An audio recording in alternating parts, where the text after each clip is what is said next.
can settle into the present moment.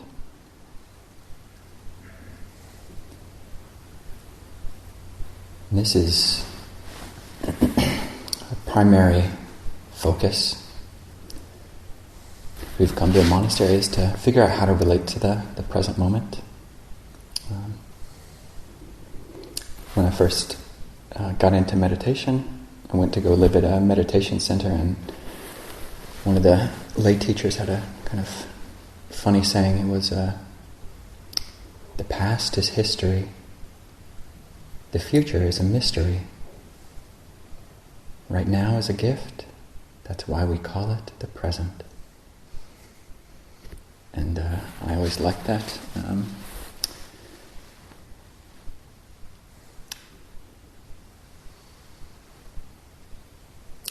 But I think it's possible to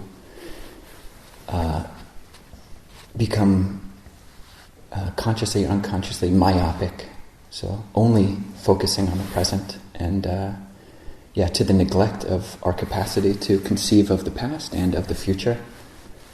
And the past and the future, they exist at least in our own minds, and it's a skill to learn how to relate to the past. You can think about just the past right now in a way which is in line with Dhamma, because there are lots of ways of thinking of the past in ways which are not in line with the Dhamma, but which are just our own tendencies, which we picked up from society, our families, just the stories we tell about our past, and those might not be helpful, but they have an effect on our present and on our future, oftentimes in like subconscious ways.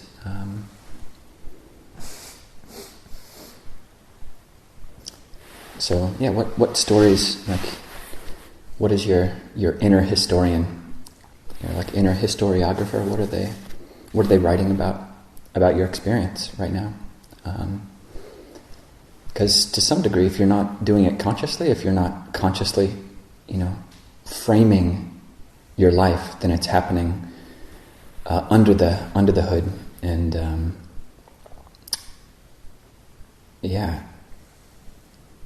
it's better for things to be above board.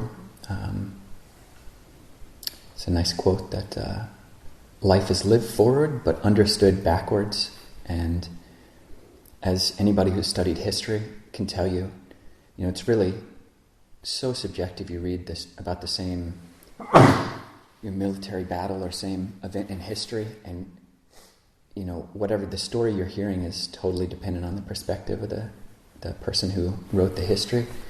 And it's the same for us. At the end of the day, what has been written about your day. The Buddha, he didn't just say to focus on the present. There's a very famous discourse, the Rahulo Ambalatika Rahulo Vada Sutta in the Majjhima Nikaya, where he asks his son to reflect on the past. Rahula, basically, you should look at things you've done in the past and ask yourself, was it skillful? Was it unskillful? Did it lead to self-affliction, to the affliction of others, to the affliction of both? Was it an unskillful bodily, verbal, mental action with painful consequences, painful results? If it was, then you shouldn't do that anymore. And if it wasn't, you can go on training night and day in skillful qualities. Find ways to actively train your capacity for thinking of the past. One thing which you can do is, as you're going to bed, it's good to come back into the body, so focusing on the breath, but with every in-breath, you just go through your whole day. So in-breath, say you woke up at 3 or 4, in-breath 3, out-breath 4. And during the course of that in-breath to out-breath, you've got 2 or 3 seconds. Okay, what did I do this morning from 3 to 4, from 4 to 5? And say, like focusing on the positive, because there's all sorts of stupid things that we've done, or dumb things that other people have done around us, and if you just let those voices kind of murmur in the background, it's kind of you write a dumb story about your past. So at 3 to 4, I woke up. The first thing I did was bow, and then, I said some mantras a bunch of times, and I bowed a bunch of more times, and then I walked down the hill and, said Buddha a bunch of times, and I came down and got to hold a door for, my friend, and in breath 5, out breath 6, came to the hall, I chanted Anatalakkhana Sutta, came back to the present moment a bunch of times, in breath 6, out breath 7, cleaned up a spot in the monastery, basically being just very intentional with your whole day, and you can go through and just reframe or intentionally frame your day. You can think of it as like Rahulic retrospection. You think about your day, as the Buddha would want us to, as the Buddha would have Rahula, frame our day. It's being conscious about this process of thinking about the past.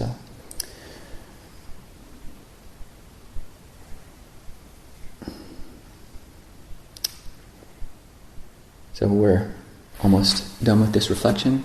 Another way you can do this is when you bow. First bow, you think about, okay, since the last time I bowed, what have I done? Okay. Thought about Dhamma, listened to some people, laughed with some friends. Okay, that's good stuff. Second bow, dedicate that to all beings. Third bow, dedicate that to enlightenment. And you do this every time you bow. Like, why not? That's 6 seconds bowing. Why not think about the past? Like you've been focusing on the present for so long, or trying to. So leave it there, and if you want to, you can practice these things, and if not, then you can make up some story about the guy who's talking. So,